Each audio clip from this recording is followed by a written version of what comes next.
Tai interaktyvi vaizdo pamoka skirta veiksmingai, profesionaliai ir jautriai perteikti Ukrainos kultūrą priimančios šalies auditorijai, naudojant tinkamas skaitmeninės, naratyvinės ir vizualinės priemonės.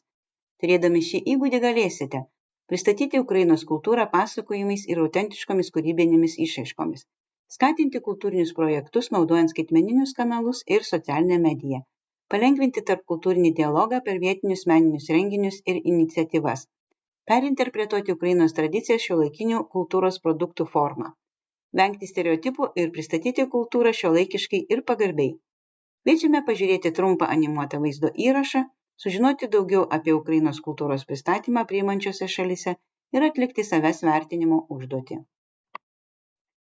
Sveiki atvykę į pamoką apie Ukrainos kultūros pristatymą priimančiose šalyse. Šiame etape mes sužinosime, kaip galime pristatyti savo kultūrinę tapatybę ne tik per meną ar kūrybinius produktus, bet ir per pranešimus, kurie sukuria tikrus ryšius su vietos auditorija. Kultūrinė komunikacija tai ne tik reklama ar reklaminė veikla, bet ir švietimas, sąmoningumo didinimas ir autentiško dialogo tarp žmonių kūrimas. Pasakojimais, vaizdais ir renginiais galime padėti visuomenėje atrasti, kas mes iš tiesų esame. Ne per klišes ar stereotipus, bet per autentiškas žmogiškas patirtis, parodydami pomėgius ir vertybės, kurios apibrėžia mūsų kultūrą. Svarbu suprasti, kad kiekvienas kultūrinis pranešimas turi būti pritaikytas prie auditorijos konteksto ir aplinkos, kurioje jis perduodamas. Taigi paroda gali tapti ryšio priemonė, seminaras dialogo erdve, o vizualus pasakojimas gali pažadinti empatiją ir gilų supratimą.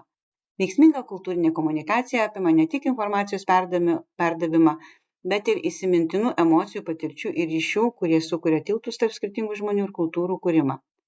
Be vizualinio aspekto svarbu naudoti garso ir interaktyvius kanalus, internetinės ekskursijas su gidu, tinklalaidės, videoblogų tipo įrašus, animacijas ar virtualios realybės patirtis, kurios leidžia auditorijai pajusti kultūrą. Komunikacija turi būti holistinė, integruojanti visus pojūčius ir žiniasklaidos priemonės, kad perteiktų kultūros autentiškumą. Be to, kiekvienas veiksmas, kiekvienas vaizdas ir kiekviena žinutė prisideda prie autentiško ir dinamiško Ukrainos kultūros įvaizdžio formavimo, parodydami, kad tradicijos ir modernumas gali harmoningai sugyventi ir įkvėpti pasaulinę auditoriją. Istorijų pasakojimas yra vienas iš galingiausių kultūrinės komunikacijos metodų. Duomenys ir informacija gali šviesti, bet istorijos sukelia emocijas, artumą ir supratimą.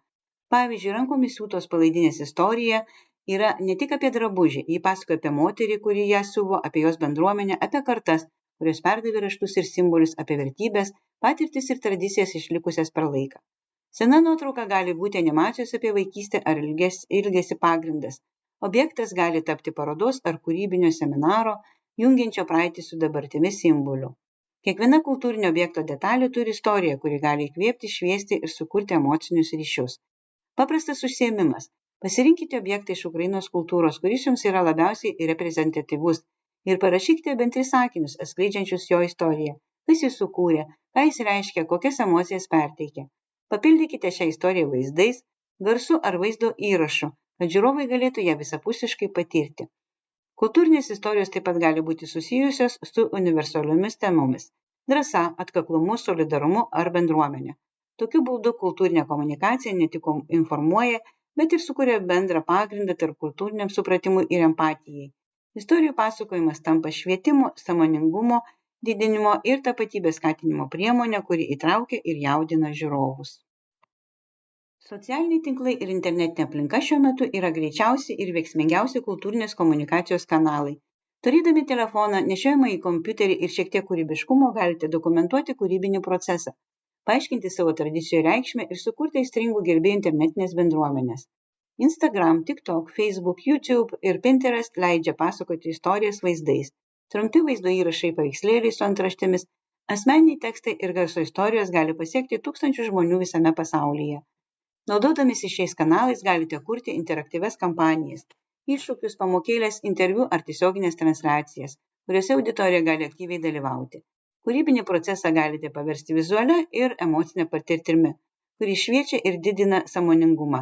Taip internetinės bendruomenės tampa dialogo, idėjų mainų ir tarpkultūrinio bendradarbiavimo erdvėmis. Svarbu pasirinkti tinkamus kanalus jūsų tiksliniai auditorijai ir pritaikyti žinią, toną ir vizualinį stilių taip, kad jie būtų autentiški ir patrauklūs, tuo pačiu išlaikant kultūrinę tapatybę.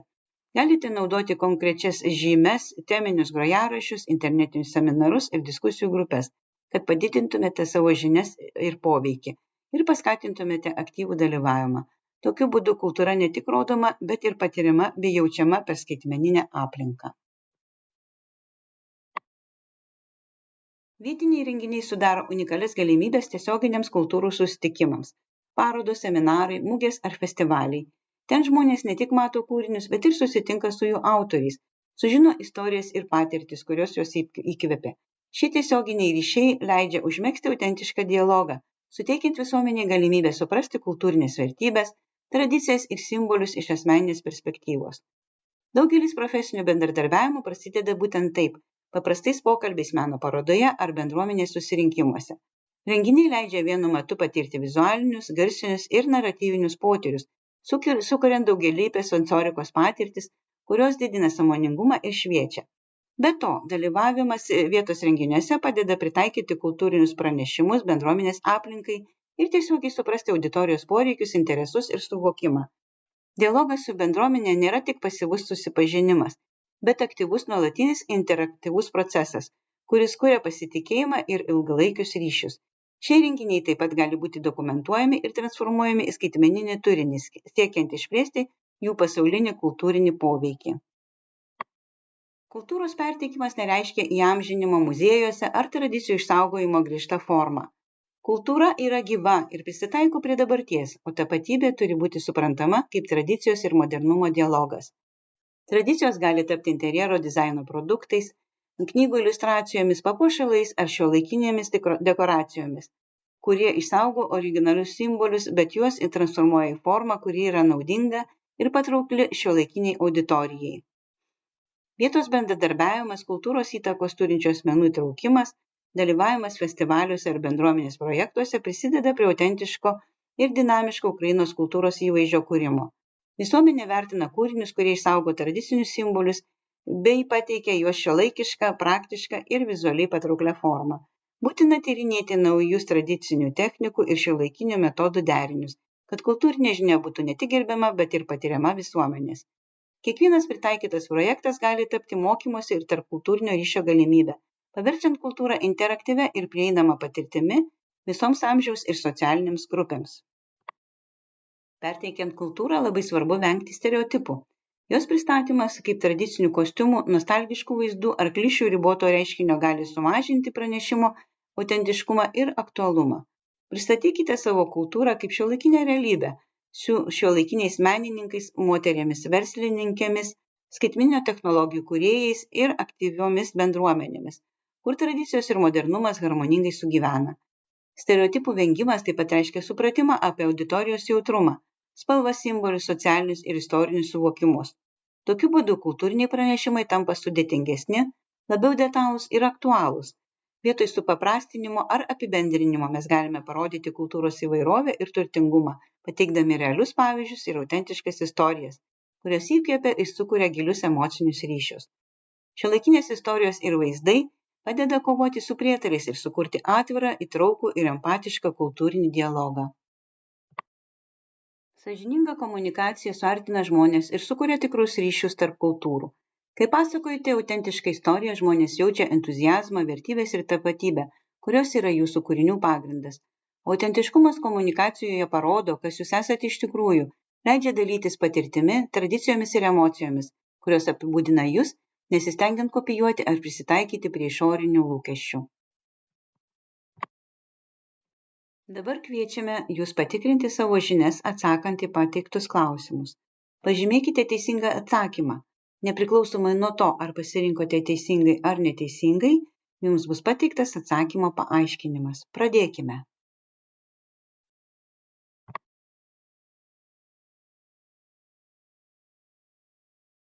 Ši pamoka baigta. Dėkojame už dalyvavimą. Sekite e-studijos programą, kad pagilintumėte savo pagrindinės kompetencijas reikalingas verslumui kūrybinėse pramonės šakose. Sėkmingai baigę mokymą gausite skaitmeninį ženklelį Sėkmė KKS, aš galiu tai padaryti.